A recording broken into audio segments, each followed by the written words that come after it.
She picked up two swords she hadn't touched in months, and for a second, she wasn't Tian Xiwei anymore. That's the detail worth stopping on, because on the surface it's nothing. It happened during a folk culture segment on a reality show, where trainees were learning the traditional Dai ethnic double-sword dance. Tian Xiwei stepped up, took the blades in her hands, and before the choreography even began, she said something that made the room pause. She'd held swords like this before, on a completely different set. She was talking about General Fan Changyu, the butcher-turned-battlefield commander she played in the drama Chasing the Jade, and the moment her hands remembered a role she wasn't there to perform. Most coverage stops right there. Actor references old character, clip goes viral, fans call it muscle memory, everyone moves on. The clip gets clean subtitles, a tidy headline, and a shelf life of maybe 2 news cycles before the algorithm moves to the next thing. But the reason this particular clip is worth a second look isn't the clip itself. It's what else is happening, at the exact same time, to someone who isn't even in frame, her co-star from the same production, Zhang Linghe. For weeks now, a completely different vocabulary has been building around him, not about acting, not about a new project, but about what fans are calling his perfect boyfriend energy. It shows up in the small stuff, turning his phone to show the river outside a car window mid-selfie, reminding people to drink water when the weather shifts, staying online to help fans edit their photos. None of it is scripted. None of it is from a drama. And yet the language fans use to describe it, attentive, protective, quietly devoted, is lifted almost directly from the emotional register of the same character he played opposite Tian Xiwei in Chasing the Jade. Here is the actual anomaly. 2 performers, 1 finished production, and 2 completely different ways that the drama refuses to stay finished. For Tian Xiwei, the leftover is physical, a prop in her hand triggers a role she isn't performing. For Zhang Linghe, the leftover is perceptual, an audience keeps reading his unscripted, real-life behavior through a character's emotional template. Neither actor asked for this. Both are still living inside it, on different platforms, in front of different audiences, without ever appearing in the same frame to make the connection obvious. That last part matters more than it sounds. If both effects were happening in the same viral clip, this would just be a nice piece of drama trivia. The cast still has chemistry story.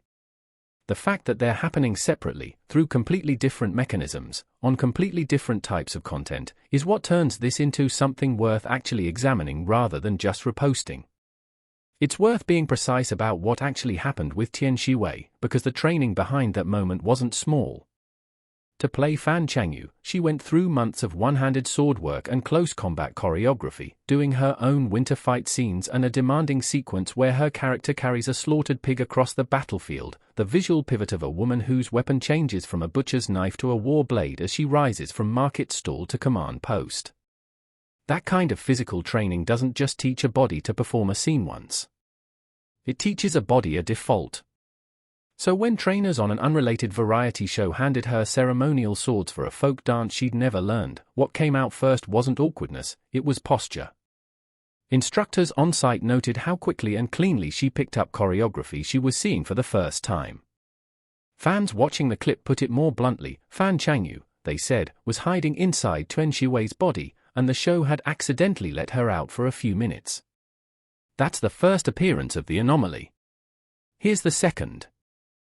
Zhang Linghe's perfect boyfriend reputation isn't built from a single moment the way Tian Xiwei's was. It's cumulative, assembled out of dozens of small, unscripted habits that fans have been quietly cataloguing for months.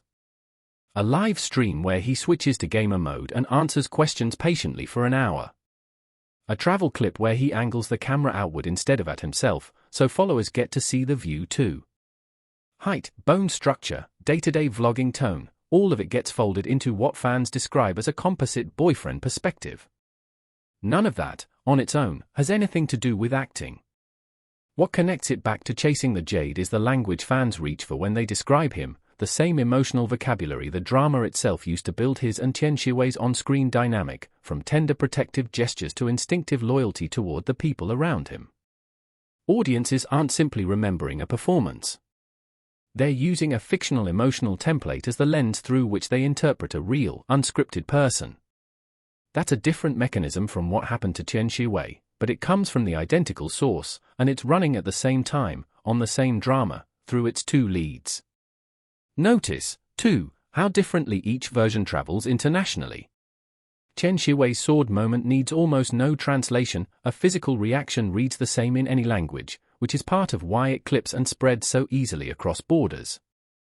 Zhang Linghe's boyfriend narrative is doing something slower and more subtitle dependent. It lives in comment sections, in fan-translated captions, in the accumulated texture of dozens of small clips rather than one obvious moment. Two forms of the same residue, moving through international audiences at two completely different speeds.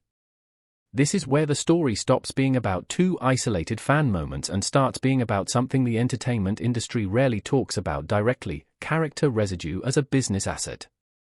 A drama doesn't actually end when it stops airing. If the performances land, the emotional imprint of the characters keeps circulating through the actors themselves, sometimes physically, as muscle memory triggered by an unrelated prop, sometimes perceptually, as an audience projecting a fictional relationship onto ordinary, real-life content. Either way, the production keeps generating attention and goodwill long after its release window has closed, without a studio spending another dollar on marketing. From a management standpoint, that residue cuts two ways.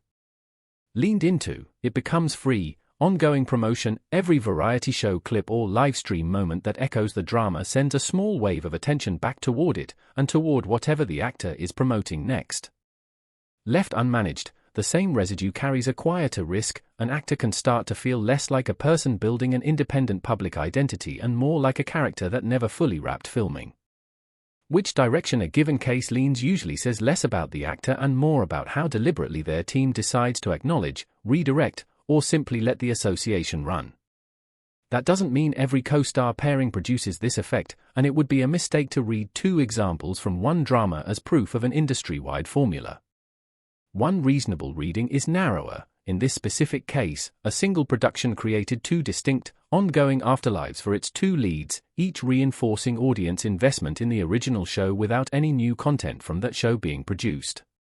Whether that pattern shows up reliably across other dramas and other pairings would take a much wider sample to establish.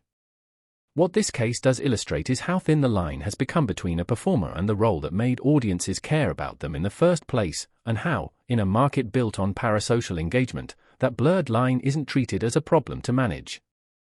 It's treated as content. Which brings the story back to where it started: two swords, and a few seconds where Tian Xiwei wasn't quite herself.